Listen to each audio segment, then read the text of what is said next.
friend. You know, there's a number of reasons why you may be watching this show. Maybe you need a late night laugh.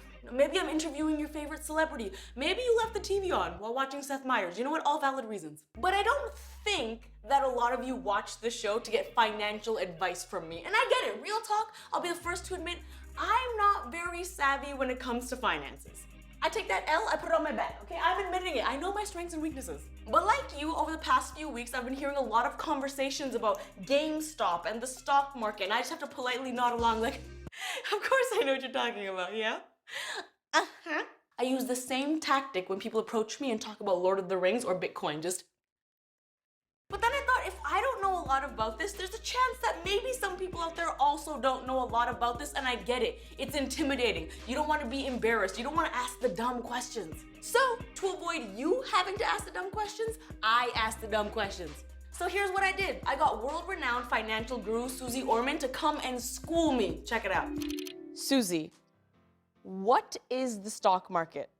Well, to tell you what the stock market is, Lily, I have to tell you what a stock is. Good, yes, what's that? There are companies out there, girlfriend, you shop at them, Yeah. you know, you drive their cars and things like that. Yeah. And when they want to raise money, they sell their company via shares on a market called the stock market. Understood.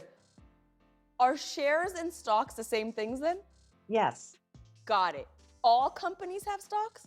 A lot of companies are owned just by themselves. And then they decide, I need to raise more money. That's how you make billions of dollars.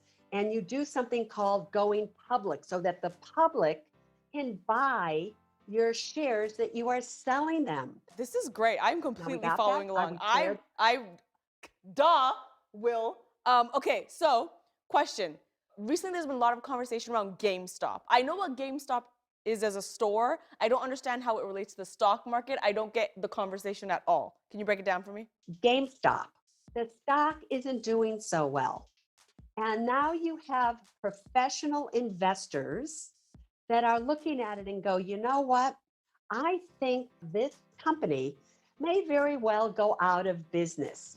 If you think a stock is going to go down, you do something called you short the stock. So we had millions of dollars being bet that GameStop was going to go down. That's where this got interesting now, because that's when a group named Wall Street Bets that was on Reddit that had like 5 million followers thought, you know what? If we start to buy GameStop and force the price of the stock up, the people who shorted it are going to be losing more and more money, because rather than the stock going down, the stock now is going to go up. And that's what they did. In 1 month, less than it, like 3 weeks, it went from $17 a share all the way up to $300, $400, $500 a share, because the people who had shorted it freaked out and started to buy the shares back. I feel like my brain just got slapped across the face. Okay, these are my notes. Stock equals share. Okay, then you said going public. That's a thing. Stock market, GameStop. Their stock was going down, okay? And so people shorted the stock. And they powerful investors, they shorted the stock. Then a group on Reddit was like, ha ha ha, we see you. We are going to buy a bunch of stocks to make the value of it go up, thus causing people to lose a lot of money and some people to gain a lot of money, because that's what happened. That's a pretty good explanation of it, girlfriend. Okay, so after hearing this, I feel like a question I would have is, why wouldn't everyone just join this Reddit group and do what they do and get in on this action? Because I got news for you. A lot of people are going to lose a lot of money. Because for a stock to go up, Lily, more people have to buy.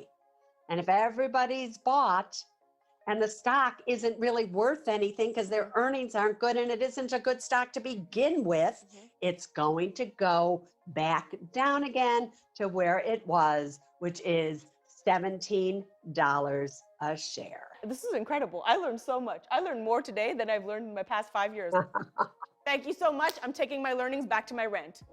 All right, okay, bye. People, you need to control your money, Ilyana, come on. I can't believe it. I actually understand what is happening now. Not completely, but like more than the 0% I knew. I have a net gain of knowledge. I'm basically Wolf on Wall Street. Wait, is that a real wolf? Is it a real wolf? Is wolf a financial term? And just in time too, because this entire GameStop situation keeps getting bigger and bigger. In fact, Netflix is now making a movie about it featuring Noah Centineo. So I can just assume that the plot is about Noah and the stock market pretending to fall in love, but then they actually fall in love. There's also talk that the CEO of Robinhood is gonna have to testify in front of the US House of Financial Services Committee. Is that the thing? US House of Financial Services Committee. Yep. But the reason I bring this up is because this GameStop story is essentially about a group of underdogs who are taking on a major financial institution and winning. Plus it combines some of my favorite things, you know what I mean? The internet, video games, people hating on shorts. I have very ugly knees. It's been a problem. All right, that's it. That's all I got. That's all I'm qualified to say. If you want more information, you're just gonna have to wait until Susie gets a rant room.